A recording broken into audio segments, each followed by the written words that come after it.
All right, hello everyone. Welcome to week 5 of applied math.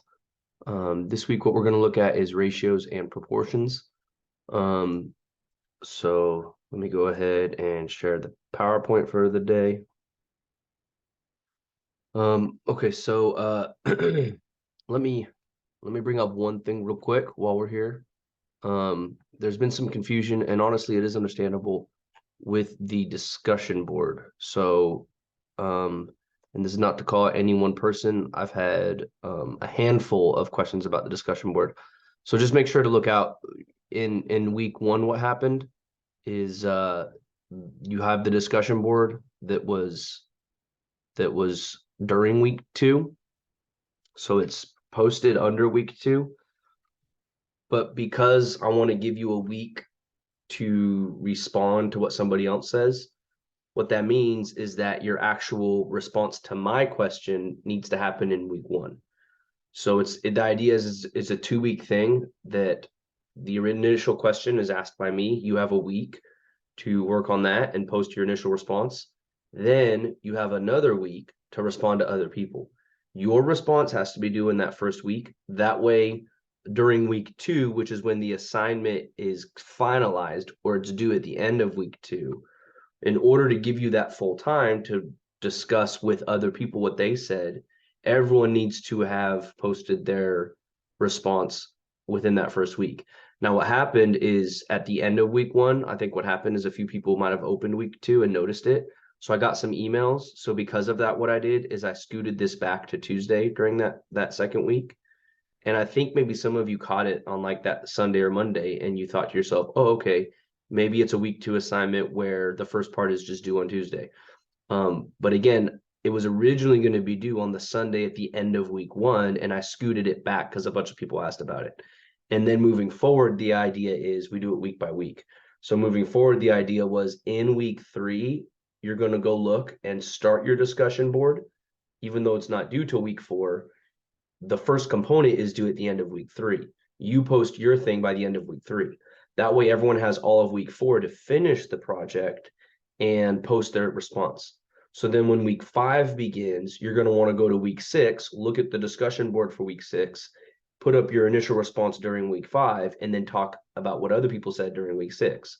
Week 7, same thing. Go look at week 8, respond to what they say during week 7, and then make your response during week 7, respond to others during week 8. Week 9, you're going to look at week 10, post your initial response during week 9, post your response to others during week 10. So that's the model. That's the way this is going to work. So just keep your eyes on that. Make sure that you're keeping up with that. I can understand it can be a bit confusing, but I think it's like a double-edged sword, or I don't know what other pick your poison, whatever phrase you do. Because the thing is, if what I did is if we made it so that week 3 is when your initial response is due, well, then when week 4 comes along, you're going to be like, oh, I didn't know I had to respond to other people during week 4 because the whole thing was due at the end of week 3. And then if we make it 2 separate assignments, well, then everyone's initial, like, if what I do is I make week 3's discussion board where you're just commenting on what I said, and then if week 4 it's a whole separate assignment, the problem is that within the assignments you lose what other people said. So you know what I'm saying? We're kind of just stuck either way. It's a project, or it's a assignment that takes 2 weeks, and I'm posting it on the week that it's due rather than on the week that you start. But it's going to be a slightly confusing thing until we get used to it either way. So I just wanted to take a second to address that. Make sure that you're looking ahead, looking up for that. So that's enough of that. Let's get into ratios and proportions.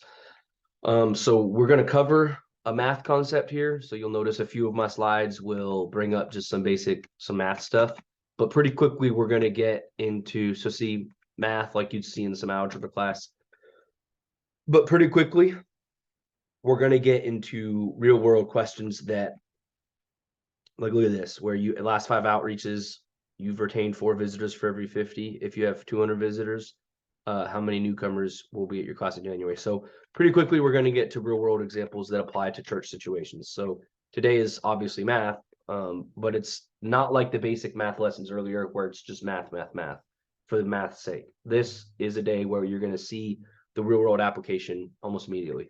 So ratios, proportions. So In order to understand the reason for doing this, I'm going to go through my first few slides with this in mind. What we're going to do is we're going to go through some concepts to get us to where we could figure out the answer to this question right here. So if you were able to prepare 2 sermons in 3 hours, how long will it take you to prepare 10 sermons? So some of you probably have the math skills to figure this out right now. The thing I'm going to teach in terms of solving ratios and proportions might be something you're going to automatically do in your head anyways, without knowing the right like lingo, the math lingo. So 2 hours, 2 sermons in 3 hours, 10 sermons is going to take you how long? That's the goal. We want to figure that out. So on the next slide, you'll see what I say. You might be able to solve this in your head. You might be able to even write it out somehow. But what I want you to do is realize I'm using an easier problem right here, so we can focus on applying the skills and practicing the skills of ratios and proportions on this easy example. So that way we're set and ready to go for some harder examples later on. So first off, a ratio. A ratio is simply what we call a relationship between two numbers. So the ways that we could write it, let's say if we're comparing 2 to 3. So we could write it out as 2 to 3, and that's how it would be written in a sentence or a word problem. So like we could say like the ratio of boys to girls in our youth group is 2 to 3. That means there's 2 boys for every 3 girls. If you're doing it in terms of odds, you would do 2 and 3 like this. And then so that's like if you're into sports at all, you'll see like your odds for betting on something, you'll see the 15 to 1 or 15 to 3, whatever. You'll see your odds. And then in the math world, we typically take 2 to 3 and we write it instead of 2 to 3 like this, we make it 2/3. So 2 for every 3 parts basically is how we do it with fractions. So a ratio really is a fraction, or other way around, a fraction is a ratio. So if you say 2 to 3, what we have there is we have a ratio between leftovers and what we are dividing by. And what's going to happen with this is 2 to 3 could be written as an infinite amount of things. So we typically will take any type of ratio and we will reduce it. And the way that we will reduce a ratio is we follow some reducing rules that would work for any type of fraction. And I'll talk about that more in a little bit. So anything that looks like a fraction is called a rational expression. So don't be intimidated by this phrase. That's just something that's going to be shaped like a fraction. So how do you reduce a rational expression? The same way you reduce fractions. So what you're going to do is find the prime factors in your numerator and denominator or in your top and bottom number. So find the number. When I say prime, that means something that can't be reduced any further. 2 is a prime number. 4 is not, because 4 is made up of 2 times 2. 2 is not made up of anything. You can do 2 times 1, but multiplying times 1, we're not talking about that. 3 is a prime number, because all you can do is make it into 3 times 1. 4 is not prime because you have 2 times 2. 5 is a prime number. 6 is not prime because it's made up of 3 times 2. 7 is prime. 8, not prime, 4 times 2. 9, not prime, 3 times 3. 10, not prime, 5 times 2. 11, prime, because all you got out of it is 11 times 1. So what we're talking about here is we're talking about coming up with the factors, and then you reduce. What you do is you start with the lowest prime number and determine what factors you can cancel. So let's reduce these ratios right here. So let me go ahead and write them up here, and I'll show you. This might be something you can do very simply in your head, but let me write out how we're going to do it. So let's reduce 4 to 6, and we're going to reduce 10 to 12. We're going to reduce 5 to 15, and we're going to reduce 12, 16. All right. Let's turn off sharing for a second. Okay. So 4 to 6. So let's break that down into the prime factors. So 4 is made up of 2 times 2.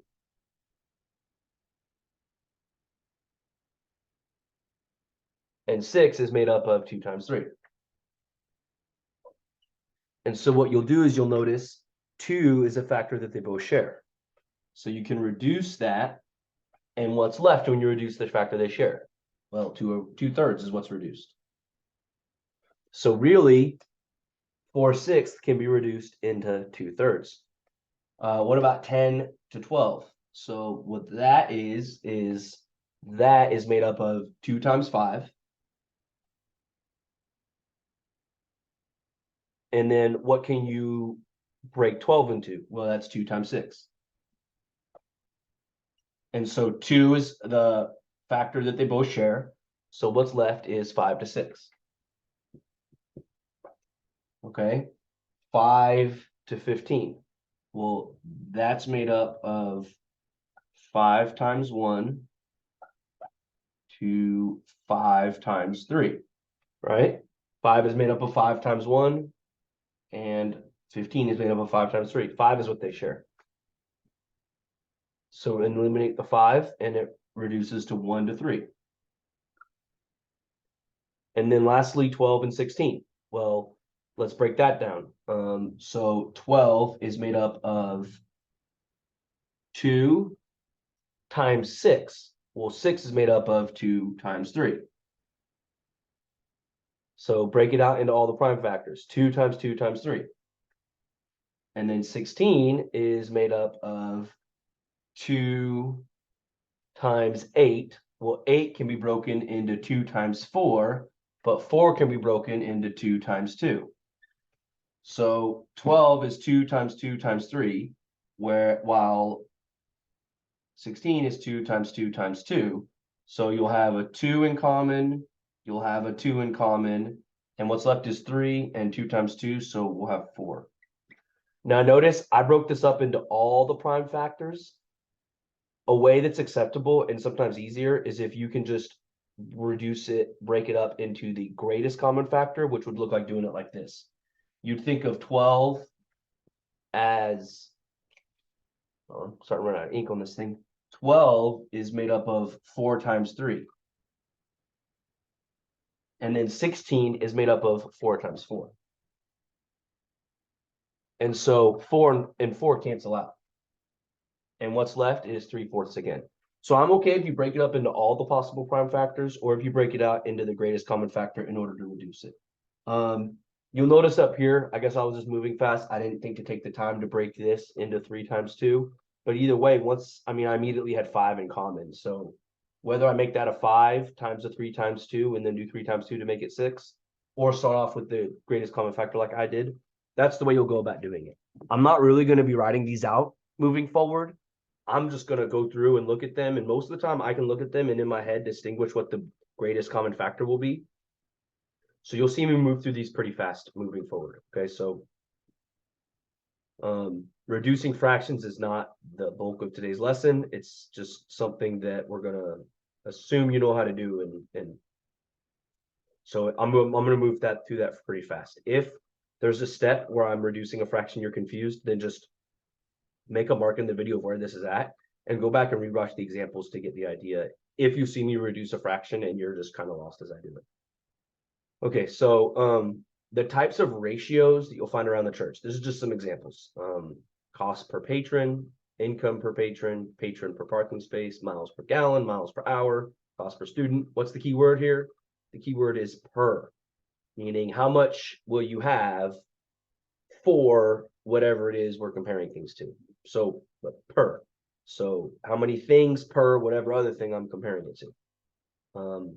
So how do we use rates or ratios? Well, the answer is we use a process of inductive reasoning, which what that means is we examine the pattern and we make an educated guess about the outcome. What ratio does is it describes a math pattern and it allows us to then make a conjecture about other numbers. And that comparison we're going to make of one set of numbers to another, think about the overarching problem. The example that I'm trying to apply all of this to is this. If you did 2 sermons in 3 hours, how long will it take you to prepare 10 sermons? So this 2 to 3 is one of my ratios. So I'm trying to use this in order to predict what will my next ratio be. It'll be 10 to what number? So 2 to 3 is my first ratio. So my next one will be 10 to what? So that's why we use ratios, is to set up where you take the ratio is the math pattern. See, 2 to 3 is the math pattern. And so the next thing we're going to try to understand is something called a proportion. What a proportion is just when you have two ratios that are equal to each other. So this is a proportion because what I'm saying is the ratio of 2 to 3 is the same or it's equal to 4 to 6. So I'm not saying 2 is equal to 4. I'm not saying 3 is equal to 6. I'm saying the relationship of 2 compared to 3 is the same relationship of 4 compared to 6, right? So it would be like my wife's name is Kayla. And so if you were going to say Josh is to Kayla, another person that's a teacher at Legacy is a guy by the name of Jared Walker, and he has a wife named Susie. So what you could say is Josh is to Kayla the same way Jared is to Susie. You're just saying that the comparison is equal. I am Kayla's husband the same way that Jared is Susie's husband. So I'm not saying that 2 equals 4. I'm not saying 3 equals 6. I'm saying 2's relationship to 3 is the same as 4's relationship to 6. And in this case, you'll notice that 2, basically, if you took 2 and added half of it to itself, you'd get 3. If you take 4 and add half of 4 to itself, you'll get 6. So that also means that another proportion would be 2 to 3. You could say equals 6 to 9. That's the same concept. Or it equals 10 to 15, which what I just did helps us answer our question we have in a second. But so when ratios are set as equal, you've then made a proportion, okay? So the ratio is a comparison of two numbers. The proportion is making two comparisons equal to each other. So what we're going to do when we have a proportion is, so let's, give me a second. Well, let's clear this off.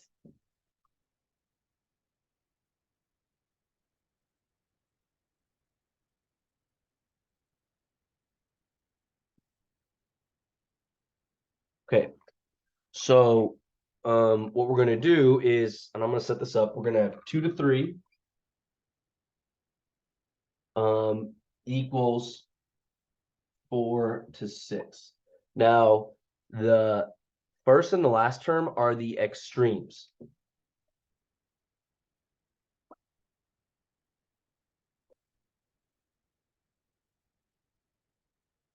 And then the middle two terms are the means.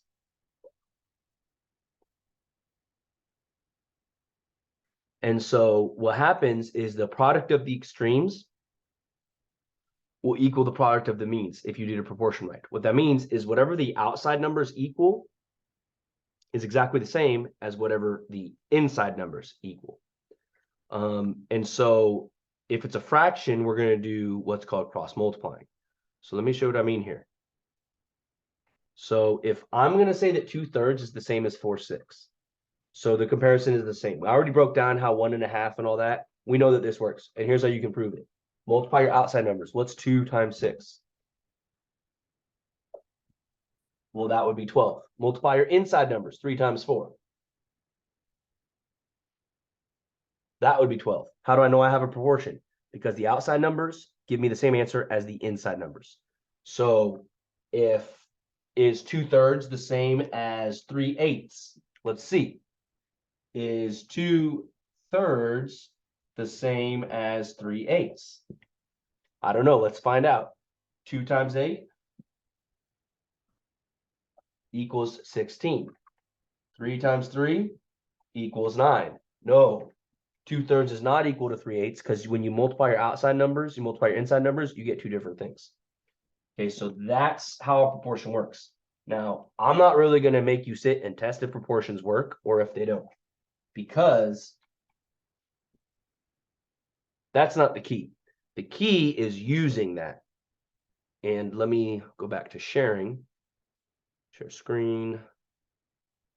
So the fact that we know that this works, I'm going to get to this phrase cross multiplying in a second. The fact that we know this works, it allows us to solve for problems. So a way that we could set this up is, you know what?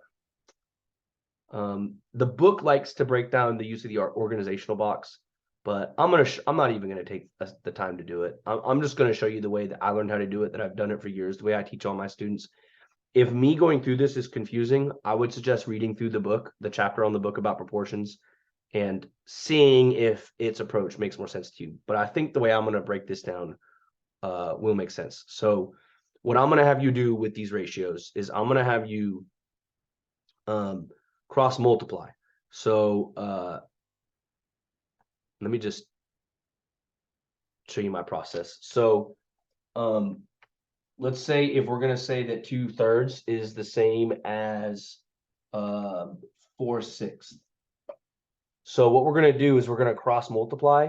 I had this crazy 7th grade teacher. I don't remember hardly anything this guy says, but for whatever reason, and in 7th grade, I was just starting to learn a little bit of Spanish. My Spanish is still pretty bad. So if you're somebody who knows Spanish real well, don't judge. But he would sit here and he would go X grande, and he would get all excited every time we had a problem like this and go X grande. And so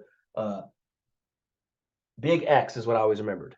So what you're going to do here is you're going to multiply the top one here with the bottom one over here.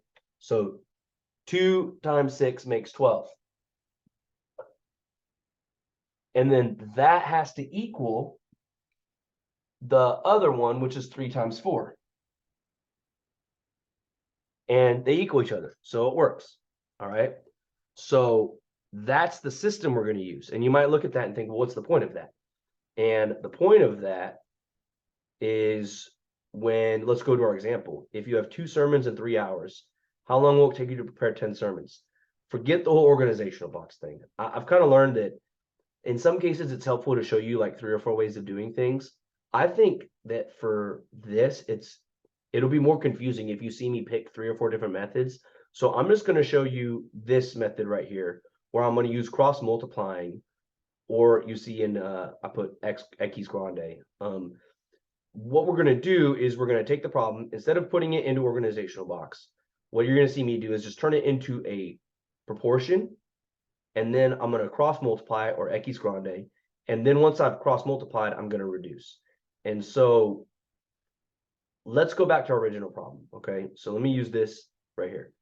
If you were to prepare 2 sermons in 3 hours, how long would it take you to prepare 10 sermons? So here's the missing part in what we're doing, where I already have a solved problem and I'm just using this to check it. Now watch this. If you have 2 sermons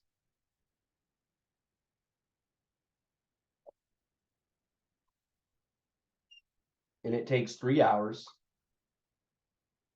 then how will this same situation apply? Think about our problem. When we do 10 sermons,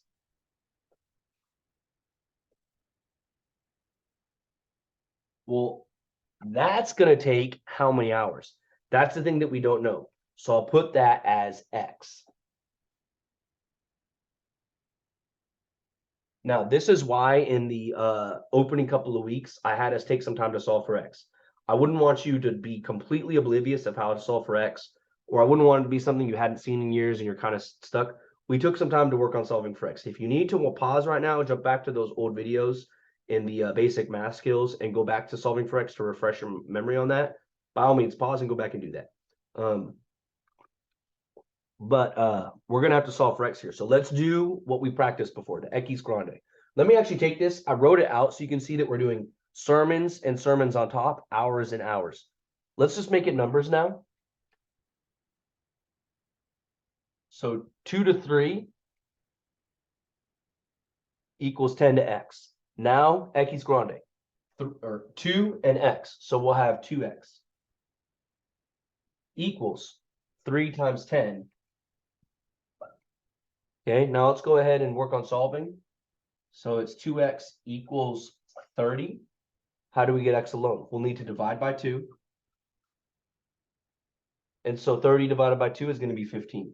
So X equals 15. So our answer is, if 2 sermons takes you 3 hours, then 10 sermons will take you 15 hours.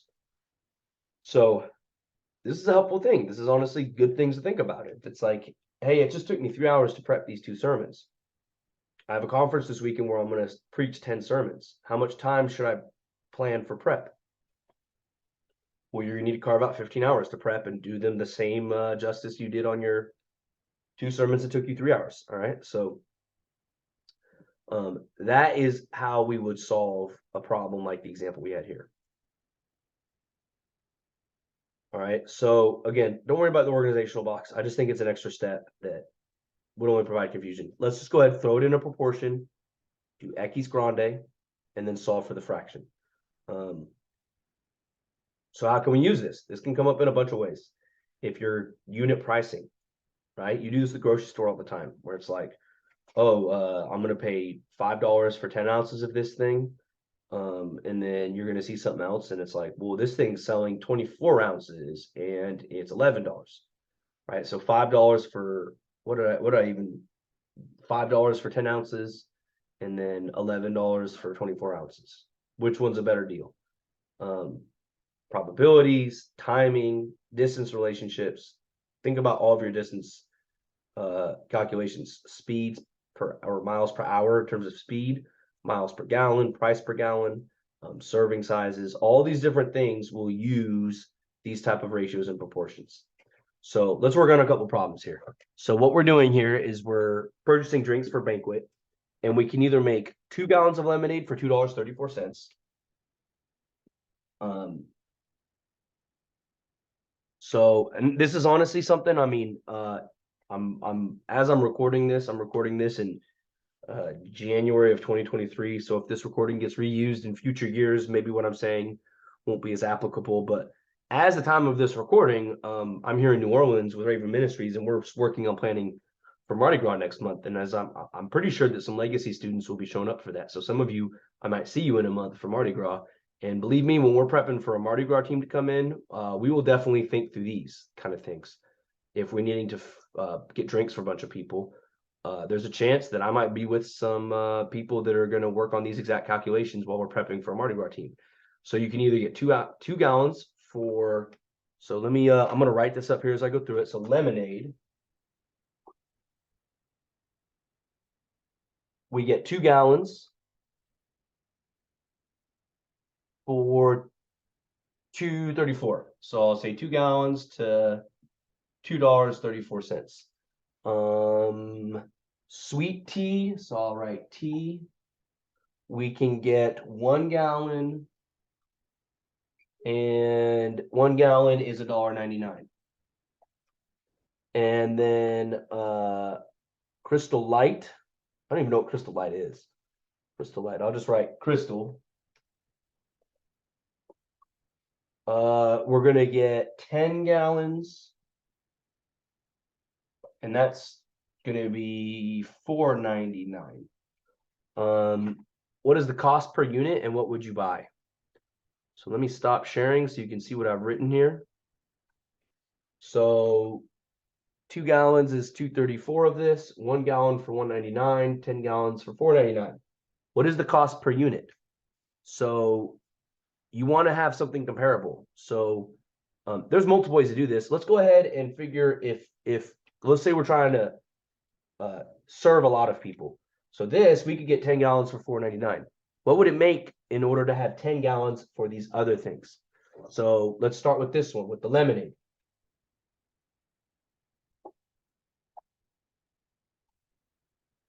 So for lemonade, if it's 2 gallons is $2.34, then 10 gallons would be what? So I'm setting that up. 2 gallons is $2.34, right? 2 gallons, $2.34. Then 10 gallons will be how much? So let's Equis Grande, cross multiply. So we'll have 2x, and over here, we'll have 10 times 2.34.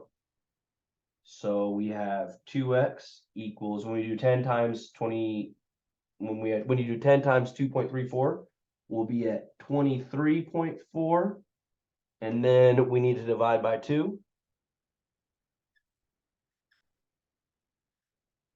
And so x will equal, I'm not going to do all these in my head. I'll go ahead and just do this one in my head. We're going to end up with, that's going to be a little under 12.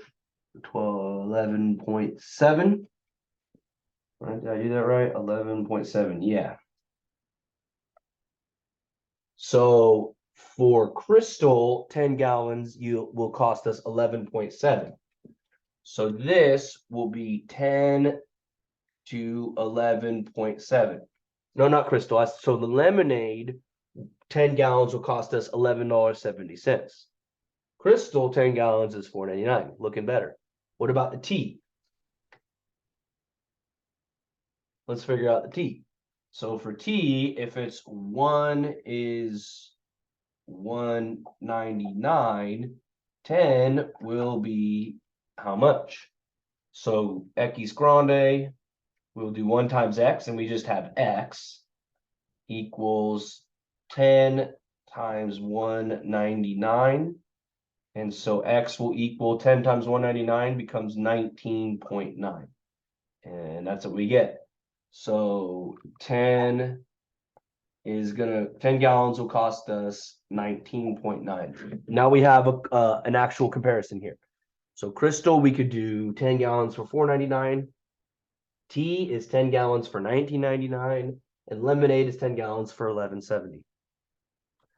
So if you show up here for Mardi Gras and you're drinking a bunch of Crystal, or you're drinking a bunch of tea, or you're drinking a bunch of lemonade, you'll know when the who was sparing the expenses or whatever on this. So anyways, that's the way we break down something like that. All right, so let me go back to sharing the PowerPoint. So that's how we compare unit pricing.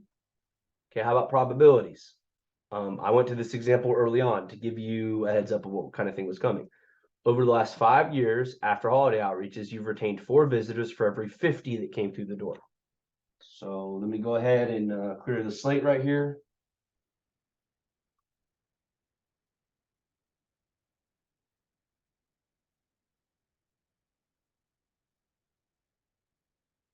All right. So I'm not even gonna write it out. I'm hoping you're starting to get this. So we'll set it up as 4 visitors for every, so we retain 4 for every 50 that come through the door.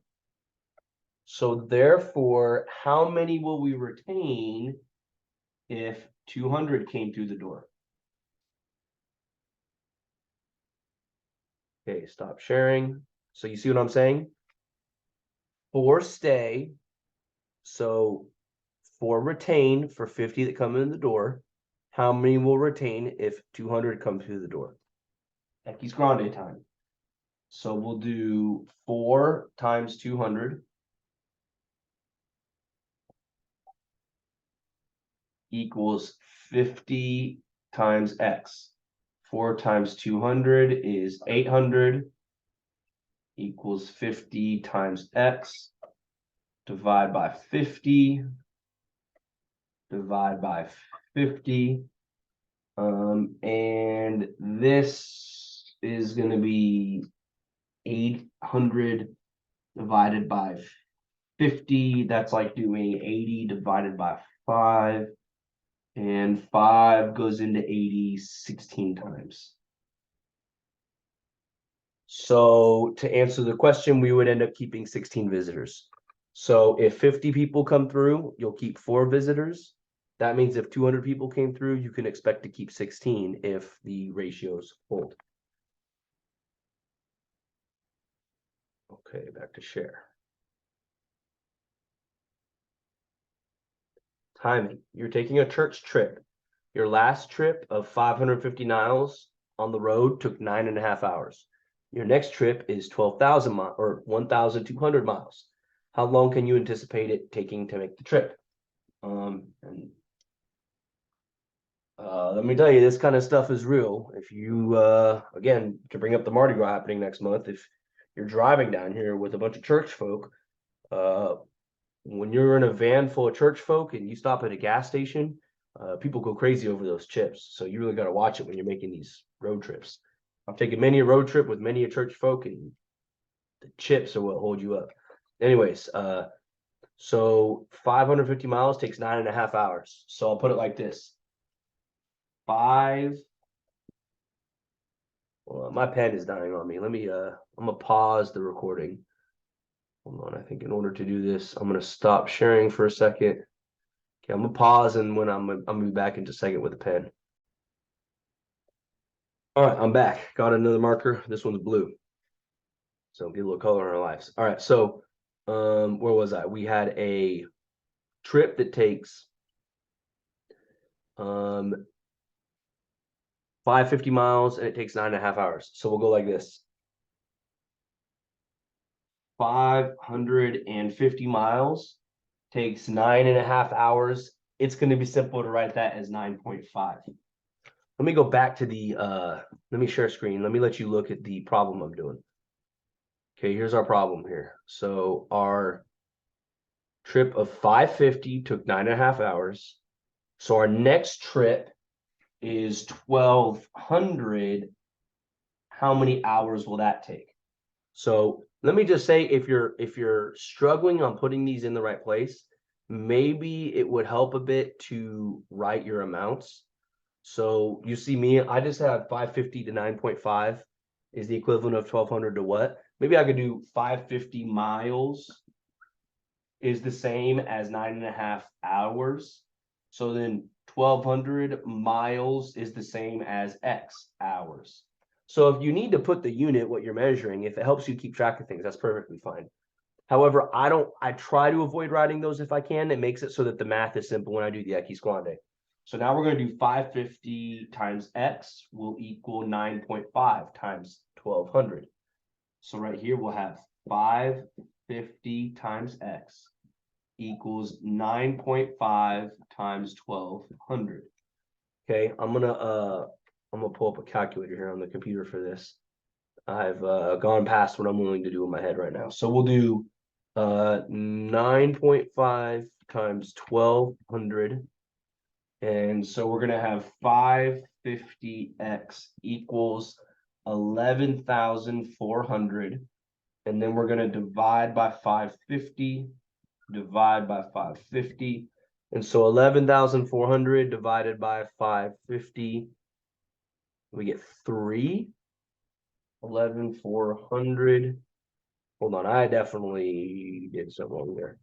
11,500 divided by 550.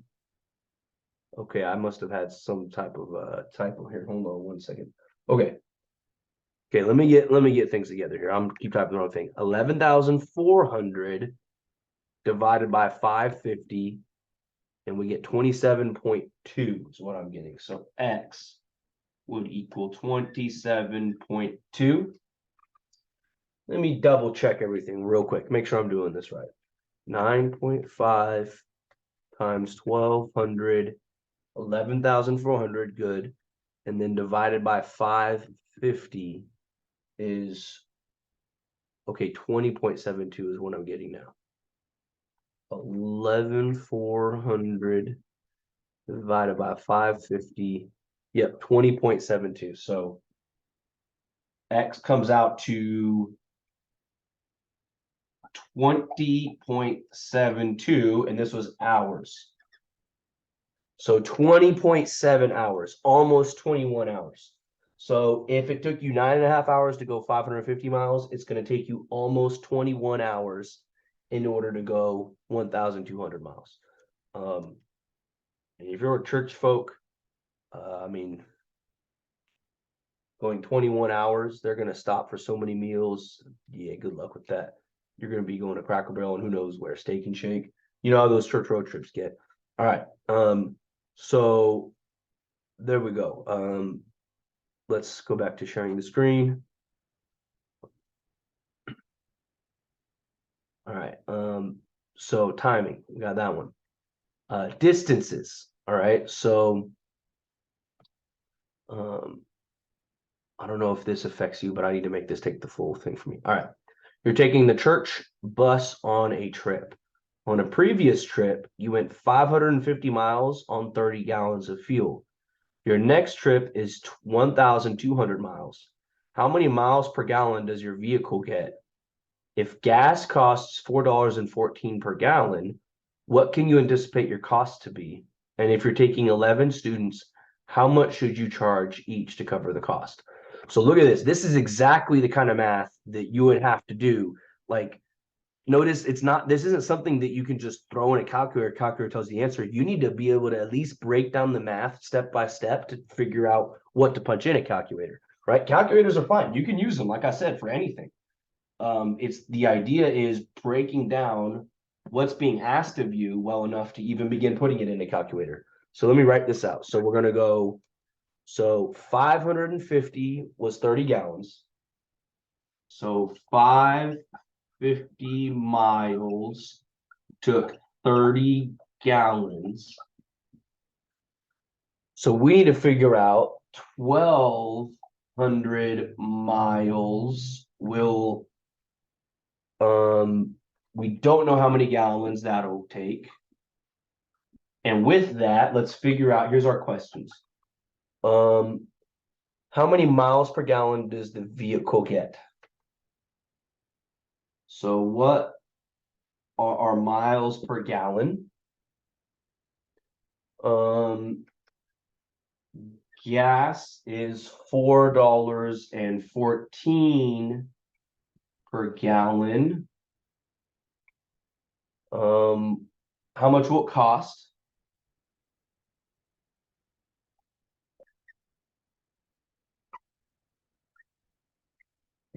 So I'm writing these down. And then if it's 11 students,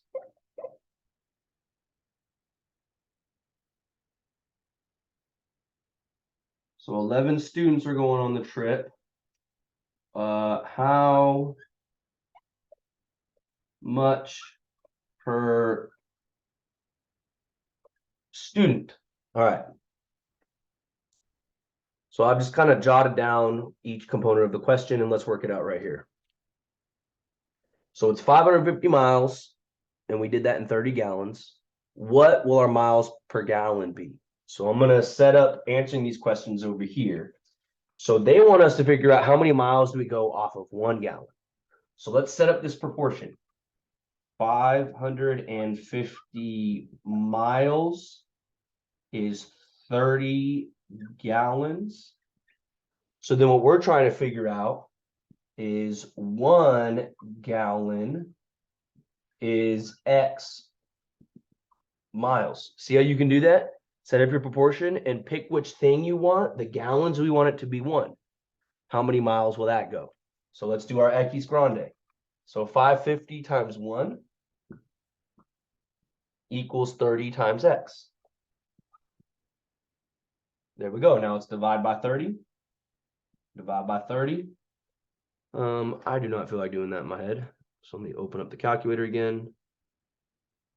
And we're going to go 550 divided by 30, and we get 18.3.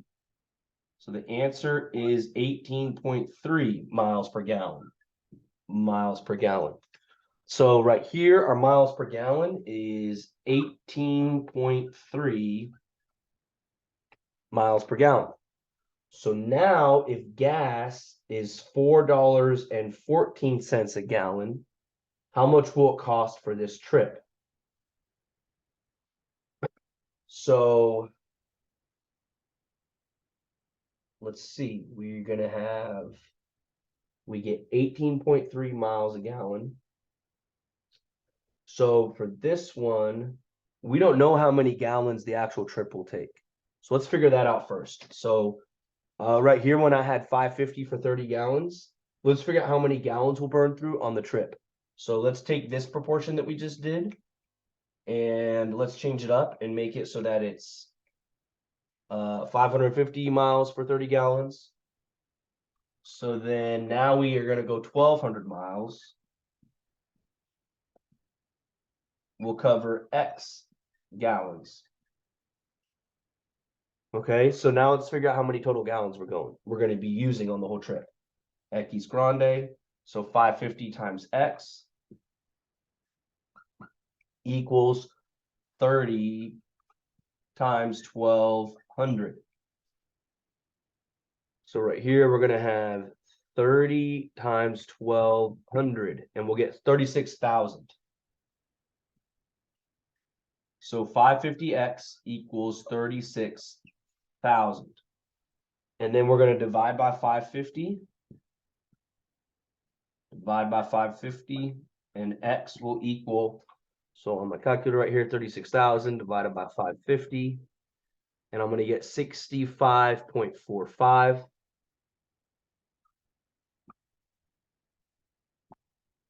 So we're going to burn through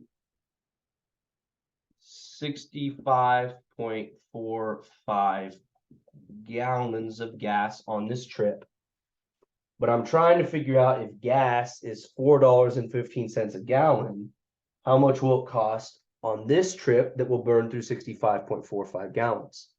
So now, and notice I had to use this just to set up this.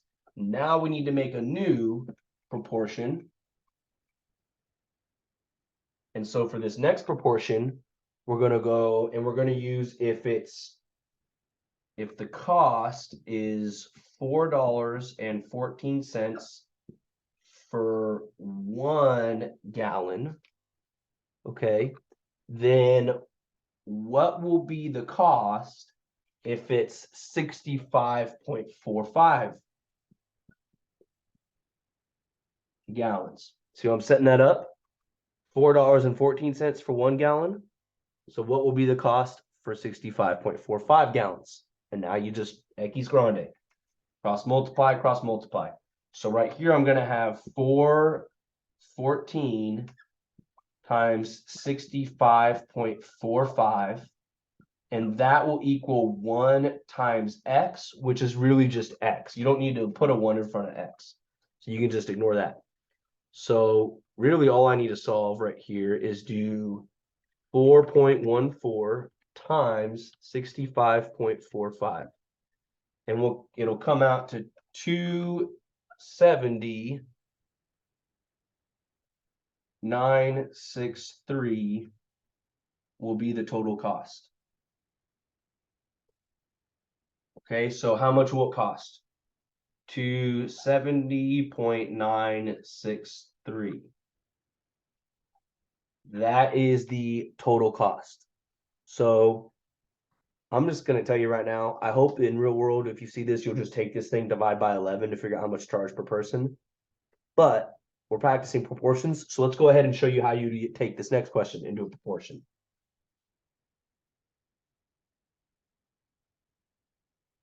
All right. So here what we have is if the total cost is 270.963, that's assuming only one person has to pay the whole thing.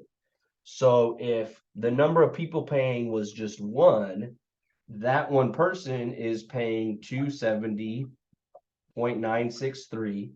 Well, then what about when 11 people are paying it off? Now how much does each person have to pay? So that's how you can take a total, and you're saying if it was just me or just one person paying it, they'd have to pay that much. Therefore, it's 11 people. How much will they have to pay? Now let's go ahead and cross multiply.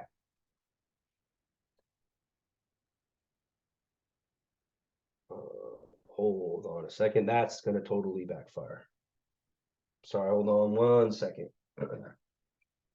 That actually doesn't work at all. What that would have done is forced us to multiply and do 270 times 11. So I guess the approach for this, yeah, so the proportion isn't going to quite work for that.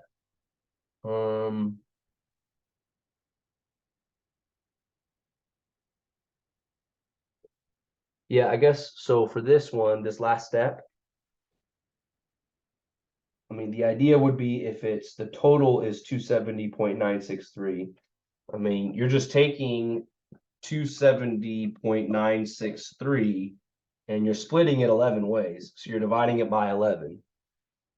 So divide by 11. So it's going to come out to $24.63 per person in order to pay it. I don't. So with this last step, I mean, we did use the proportion to figure out all of this. I don't think there's a way to set this one up as a proportion.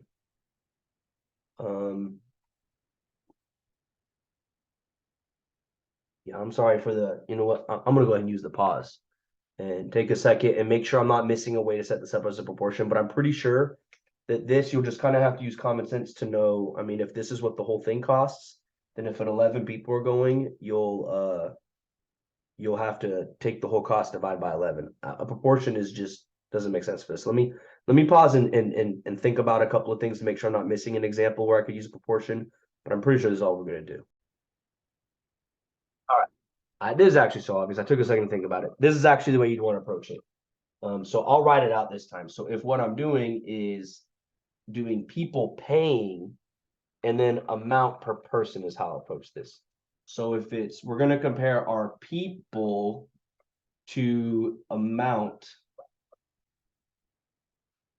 per person. Those are what my ratios are going to compare. The people to the amount.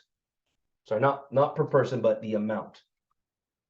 So just total amount that all those people are paying. So it's like this. If 11 students or 11 people have to come up with 270.963, if 11 people have to pay that amount, then one person has to pay what amount? That's the way the proportion would set this problem up.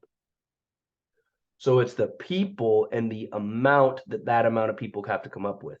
So 11 people have to come up with 270.963. Then one person has to come up with how much?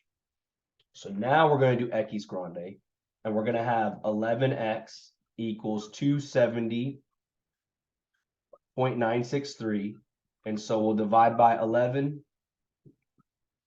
And when we do that, we'll come up with this figure, okay? So that's how we'll go about that.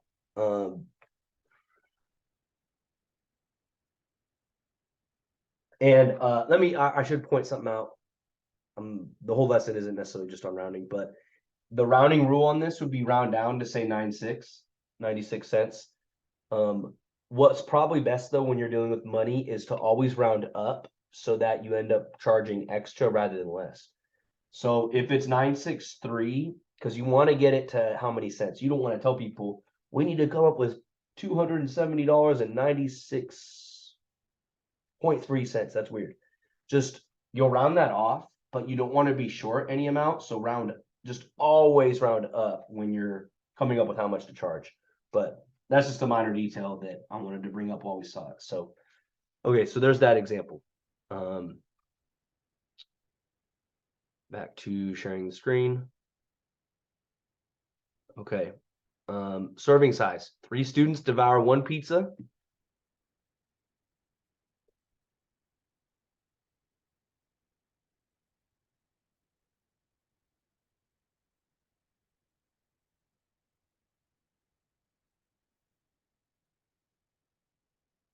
All right, so 3 students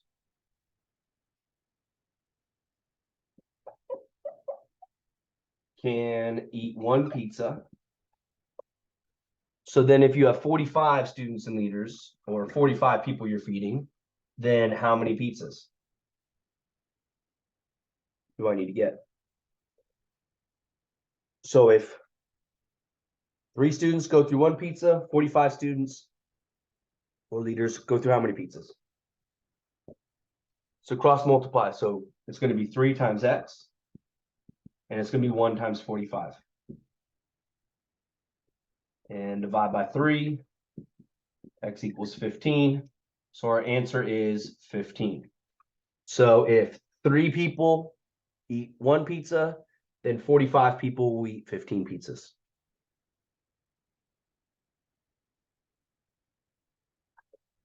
Okay. All right. And then this is how we'll end the lesson. So I haven't had us do this in any of the other videos. I think there was one where I was planning on it, but my video took so long, I decided to stop right there.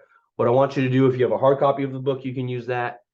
If you don't have a hard copy, you can go ahead and go to the copy of the PDF we have here. And what you're going to do is you're going to go to page 33 and 34 and do those 8 questions. So the 8 questions in there, it's more than 8 questions because bunch of them have a whole bunch of parts to them. So find 33, 34 in the book. And what you're going to do is you're going to go through and do these 8 questions. So you can go ahead and press pause. And you can press pause and then go through all of these and solve them. What I'm going to do, if you notice on here, so this will take you a good amount of time. So work on all of these, and then there are all of the answers written here. So don't just jump to that. Try it first and then check your answer. What I'm going to do, though, is I'm going to run through these in the video here. So if you see an answer, but you're confused about the answer and you want to see me go through it, I will solve them all here. The quick ones, like this first one, I won't really go into much more depth, but I will take the time to write out these and solve these. So the idea here is go ahead and press pause, work through numbers 1 through 8. If you're done with them, you don't need to continue the video. You're good to go. If you do need further help on those, then you can press play. If you need to scroll through, this is the one time I'll tell you to jump through things and find whatever question you couldn't do, because you know if you're doing it wrong or right, because the answers are on the next page. Try them all. Anything you did wrong, double check your answer. If you can figure it all out and you're good to go, then that's fine. But anything where you want to see it in further detail, I'll go ahead and work through them right here. So press pause, finish it all up, and then if you need any help, press play.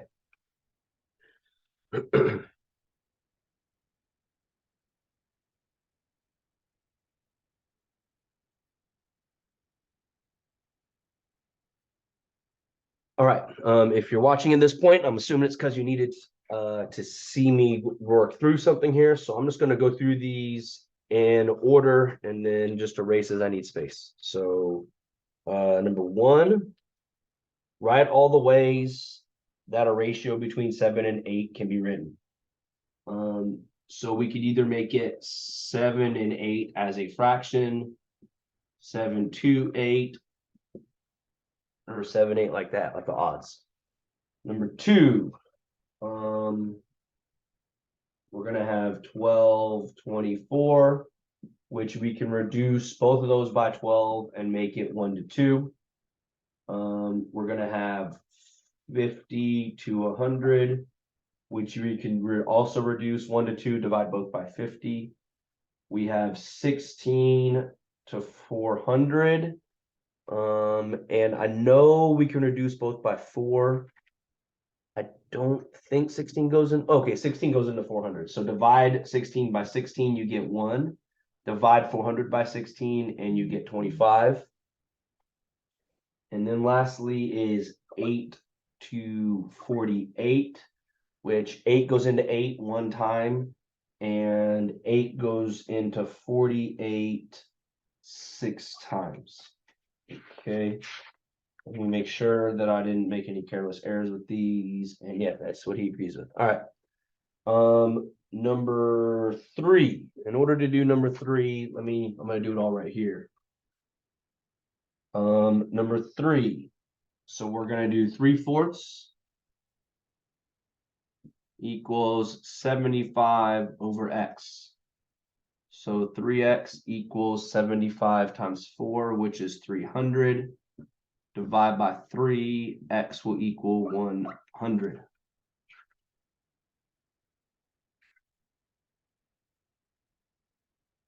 All right, number 2. Well, number 3, part 2. We have 12.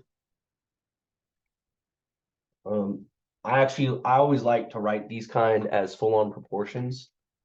So 12 over 13 equals x over 169. And so we're going to do 13x equals 12 times 169, which is 28. Divide by 13. X equals 156. All right. So number 3, this is part 1. This is part 2. Part 3. We have x over 10 equals 40 over 4. x over 10 equals 40 over 4.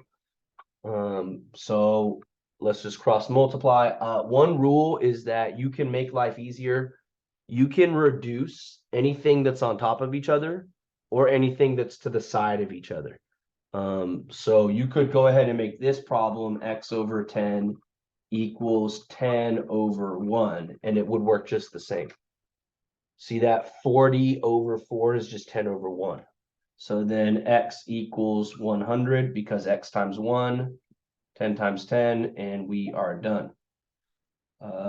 Number 3, part 4, 7 over x equals 49 over 13. 7 over x equals 49 over 13. Again, you can reduce up and down, or you can reduce left to right. You can't cross reduce since we're going to cross multiply. So if you see 7 and you see 49, 7 goes into 7 one time. 7 goes into 49 7 times. And so we'll have 7x equals 13. Divide by 7, x equals let me double check if he wants these answers in fractions or decimals. Okay, it looks like he's doing decimals, so I'll do decimals. So 13 divided by 7 is 1.86. He's also he's rounding to the second decimal place or the hundredths place. All right. And then I need to do 2 more parts to this. So let me clear off some room. So again, if you scan forward, I'm working on number 3 right now, the 8 parts of number 3. So I did part 1, 2, 3, 4. I'm gonna go over here to do part 5. And we have 4 over 7 equals 90 over x.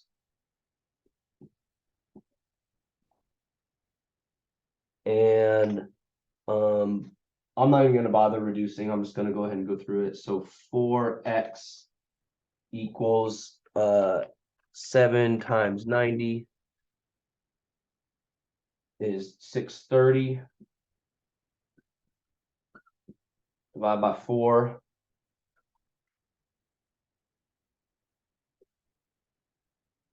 We get 157.5. Okay, part 6. We're going to have 90 over x equals 76 over 3. And so we'll have 76x equals 90 times 3 is 270. Divide by 76. X equals, we're going to have 270 divided by 76. That's going to be 3.55.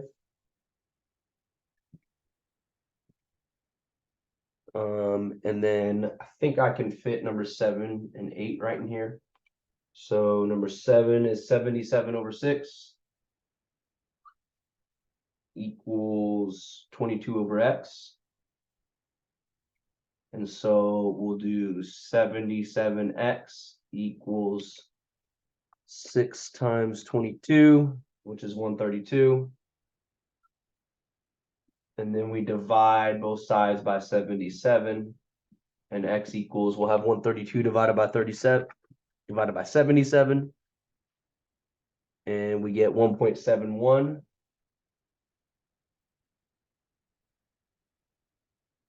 Make sure I'm not coming up with anything he didn't come up with. Yeah, good. Good. Okay, last one on number 3. So we'll do x over 67 equals 14 over 134. So I think a little shortcut that exists on this is a nice shortcut. Let's go ahead and reduce for this. So that can become x over 1 equals 14 over 2. So on this, I noticed that 767 goes into 134 twice. So reduce those. And then right here, I have 14 over 2. 2 goes into itself once, 2 goes into 14 7 times. So I have x over 1 equals 7 over 1. Now when I cross multiply, I come up with x equals 7. And so, yep. So that's a shortcut for that one. All right. So that's everything, all the problem solving for number 3. If you want to look at any of those, you could pause right here and look at it, but do it quick because I'm about to erase it.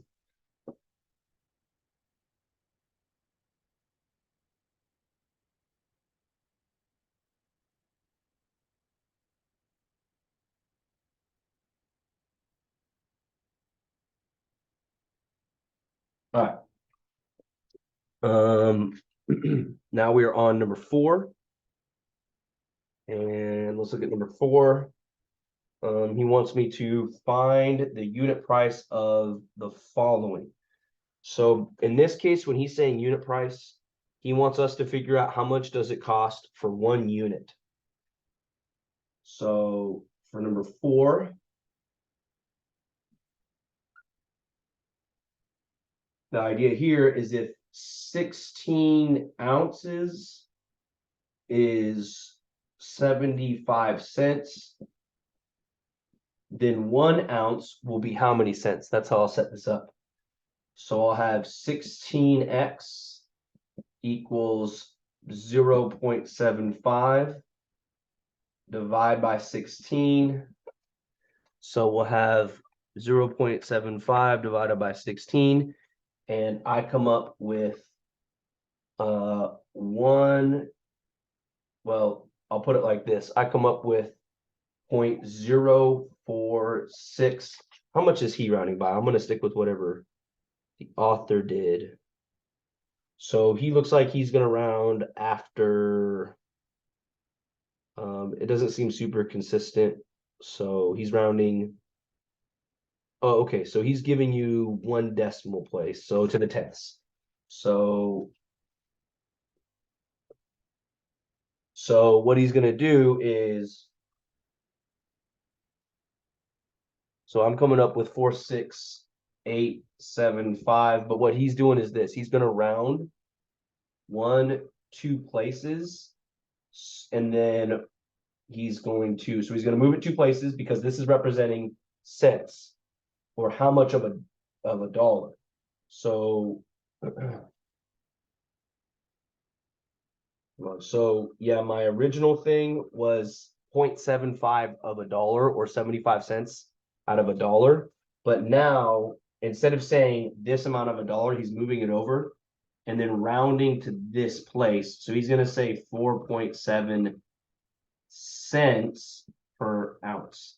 So what he's doing is you could have written $0.047, or you could write it as move it over twice and 4.7 cents. So that's how he's getting his answer if you look in the back of the book. All right, part 2. This time we have 7 bananas, costs us $1.50. So 1 banana will cost what? So 7x equals 150 divided by 7. So $1.50 divided by 7 comes out to 21.4. So 0.214, move it over, 21.4 cents per banana. Okay, number 3, 45 ounce for $3.99. 45 ounce is $3.99. So 1 ounce will be what?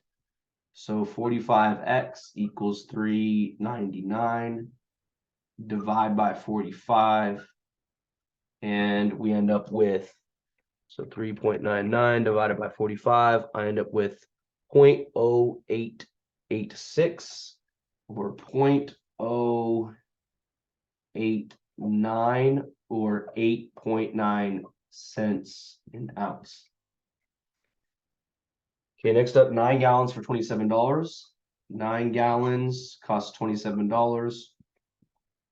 1 gallon will be how many dollars? So let me label this. This was number 3, number 4. So then we'll have 9x is going to equal 27, divide by 9, and so we'll get x will equal 3. So if 9 gallons cost $27, then so what we're going to get is it's $3 per gallon would be the unit for that.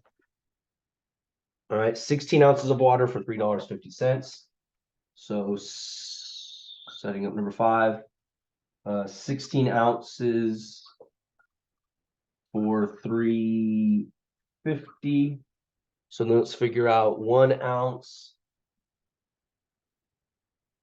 is how much? So 16x equals 350. So we divide by 16. So 350 divided by 16. And that's going to be, so we get 0.219. And so 21.9 cents per ounce. And then last but not least for part number 4, 8 hot dogs is $1.89. So 8 hot dogs for $1.89. So then 1 hot dog is going to cost you how much? 8x equals 189 divided by 8 divided by 8. X equals, so 1.89 divided by 8. And so that's going to be 236, so 0.236 or 23.6 cents per hot dog. All right, so that's everything for number 4. So now we're going to do number 5, which, okay, it looks like I misrepresented what I told you to do. I told you to do numbers 1 through 8, but I guess I should have put number 1 through 5, but on number 5 include 1 through 8. So really I just meant for you to do everything. Confusing because when I don't know how to look on in the book, it looks like it starts up here at number 1, go to the back, it ends with number 8, but hopefully you got the idea. But I meant just do everything here. So let me set up to do number 5, where we're going to find the missing value 8 times.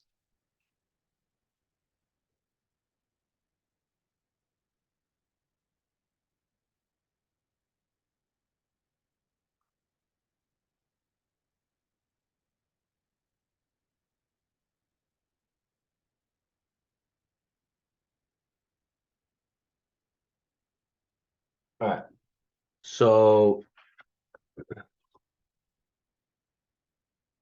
there's my marker. So we're going to go with number 5, begin with the first question. And we're going to find the missing value here. So let's set up the proportions and figure out what we're missing. You were taking the youth to Omaha in the church van on your last trip. You travel 150 miles and use 11 gallons. 150 miles uses 11 gallons. Omaha is 220 miles. How many gallons will we use? So 220 to x. We'll end up with 150x equals, and that's going to be 11 times 220.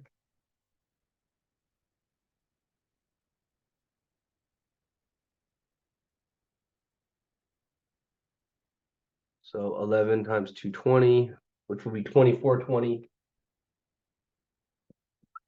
Divide by 150. And so x will be 2420 divided by 150. It's going to be 16.1. Check what he's rounding to. So 16.1. He's rounding. He's giving us 3 decimal places. So 16.133. Okay. Part 5, number 2. You are taking the youth to Phoenix in the church van on your last trip. You travel 50 miles and use 5 gallons of gas. So 50 miles uses 5 gallons. And Phoenix is 320 miles. How many gallons of gas can you expect to use? So let's set this up. We're going to have, you know what I'm going to do? We got a little shortcut here. 50 and 5. Let's make that 1 and 10. So see, whenever you got an easy thing to reduce, go ahead and do it. It makes life a lot easier. And then you have 10 across from 320. So let's reduce 10 to 1 and reduce 320 to 32. So now it's just going to be x times 1, which is x. It's going to be 1 times 32, which is 32. See, reducing sometimes can make it really easy, especially if it's an obvious reduction. You can go ahead and just do it and makes the problem extremely easy. Okay. Part 3. We're going to take the youth to Chicago in the church van. On your last trip, you traveled 650 miles and used 2 quarts of oil. So when we went 650, we used 2 quarts. On our next trip, we're going to go 2,200 miles. How many quarts can we expect to use? So we're going to go and cross multiply. Well, we can go ahead and divide both of these by 10. So it's 65 and it's 220. And then I'm sure 5 goes into both of those. 65 divided by 5 will be 13. So let's make this number a 13. And then 220 divided by 5 is 44. So you see what I've done? I've reduced those, make them simpler numbers. So now it's going to be x times 13, or 13x, equals 2 times 44, which will give me 8. And then I divide by 13. X will equal, so we're going to do 88 divided by 13.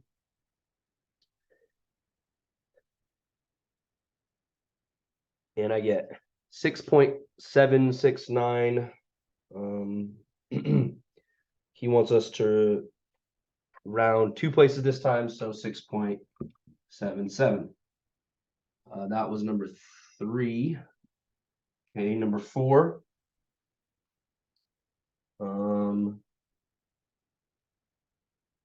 When traveling 150 miles with the seniors, it took 3.5 hours. So 150 took 3.5. If you're taking them 500 miles, how long will it take? 500 will take how long? Let's go ahead and reduce these top numbers by 50. So it turns this into 3 and it turns this into 10. Now things are a little bit easier. 3x equals 3.5 times 10, which is just 35. Divide by 3x will come out to 35 divided by 3 after we round it. And that's going to give us 11.67. All right. So now let's look at number 5. It costs 650 for a trip of 1,200. So 650 for a trip of 1,200. And if it's 650 for a trip of 1,200, what will the cost if we go 300 miles? So what's the cost if we go 300 miles? So I'm going to start off on this one by reducing these things that are across from each other by 300. So this becomes 1 and this becomes 4. So it's just going to be 4x equals 650. Divide by 4, divide by 4. X will be, so now we're just doing 650 divided by 4, and we get 162.5. Okay, now setting up for number 6. You know what I'm going to do? So here's number 5, parts 1 through 5. Take a second, get those down, look them over if you needed to. I'm going to erase those and finish off with numbers or parts 6, 7, and 8, due to the fact that number 6 has 3 questions inside of it. I'm going to get a little more room for that. So number 5, and we're starting with number 6, or I guess I could say part 6 within number 5.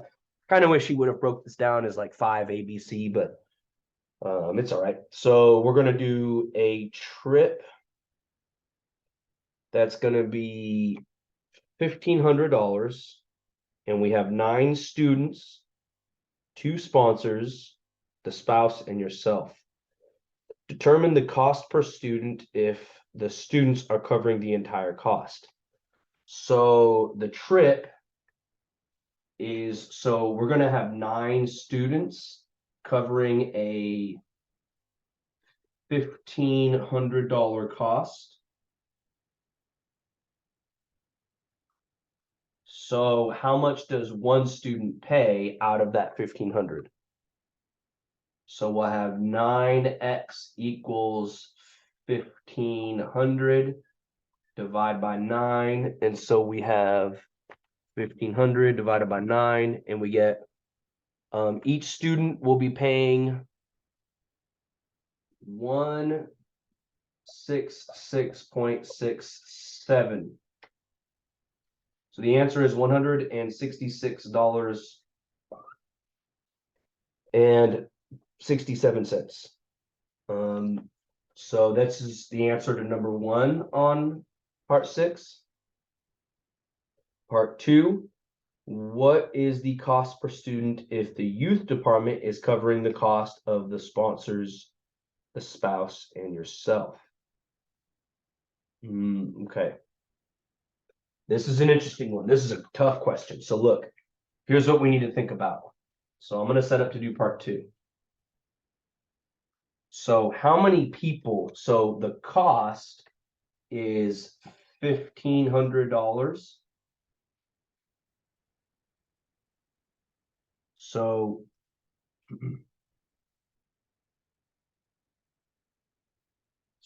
the cost per student if the youth department is covering the sponsors, the spouse, and yourself. So the cost is $1,500. And notice originally we have 9 students, 2 sponsors, the spouse, and yourself. So what's going to happen is 1,500 is the total cost if 13 people are going. Okay, so 1,500 is the cost if 13 people are going. That's how much you have to pay for if you're paying to get 13 people to go. So originally what it was, the total cost was 9 people were paying for all that. But now what we're figuring out is that 1,500 is the cost if 13 people are the ones going. But since the 4 of those people, the youth department is paying for, that means we're only having to raise the money to pay for the 9 students that are covering the cost. So how much money will it cost if only 9 people go? That's what we need to figure out. So we'll have 13x equals 9 times 1,500. 9 times 1,500. So 13x is 13,500. Divide by 13. And so the cost, 13,500 divided by 13. So the total cost now is only 1038.46. So this is now the new cost. Okay. So now our original thing of if 9 people are covering it for 1,500, now we go back and redo this. But now 9 people are only having to pay for $1,038.46. And so see, I had to originally figure out if it costs this much to pay for 13 people, but we only have to pay for 9 people. Because those other 4 that aren't paying, their way is being paid by the youth department. So when we're only covering the cost of 9 people, it comes out to this much. So now if that's what it costs for the 9 people, each one person is paying how much? So now we just are going to have 9x equals 1038 and I missed a 3 in there. 10.38 and 46 cents. And so that divided by 9 comes out to 115.38. So X equals 115.38. So that's the answer for number 2. It's going to cost $115.38 if the 9 people are paying for just themselves rather than the 9 people paying for the whole group. It's a good question. That's the stuff that you would have to figure out in the real world. Okay. Determine the cost per student if the sponsors are asked to pay $50 cash and the church provides $150 for you and your spouse. So now the students still are going to have to pay for everyone, but this time that amount, so I'm doing number 3 now, number 6, part 3. So that amount of 1,500, instead of not having to cover any of those costs because the other people are fully funded, that amount, we're going to subtract 50 for each sponsor, and we're going to subtract 150 for the wife and the spouse. Let me, did it say if it's 150 for you and your spouse? It doesn't say if it's 150 for me, 150 for my spouse, or 150 for both of us. I'm assuming it's 150 for both of us. So then what's going to happen here is what's left to cover is 1,250 is what's having to be covered. So now what it is, our proportion will be 9 people are covering 1,250. So each person has to pay how much? That's our proportion now. So we'll do 9x equals 1,250 divide by 9. X equals, so we have 1,250 divided by 9, and we get 138.89, I think is how he's going around it. 138.89, yeah. So 138.889. That's what we get. So that's number 6. Okay, let's move on to number 7. On number 5. So number 5, part 7. If gas is $2.18 per gallon and you're gonna buy 60 gallons on this trip, how much can you anticipate spending on gas? So if it's $2.18 for 1 gallon and you're gonna buy 60 gallons, what will the cost be? So we'll have X equals, we'll just do 2.18 times 60, 2.18 times 60. And so our cost comes out to 130.8. That's how much we'll spend. Okay. Kind of a relief, something that easy after number 6. Number 6, we had to think for a second. All right, number 8. Juan travels 245 miles in 3.5 hours. So 245 in 3.5 hours. What's his rate? For the rate, it wants to know how far he goes in 1 hour. So what is his rate per hour? So you'll do how many miles in 1 hour? So it'll be 245 equals 3.5x. So then divide by 3.5, divide by 3.5.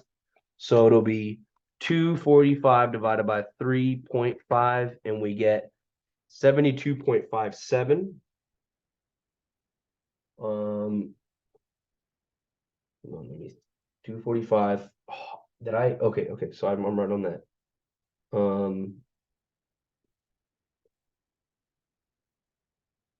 Second. 245 divided by 3.5.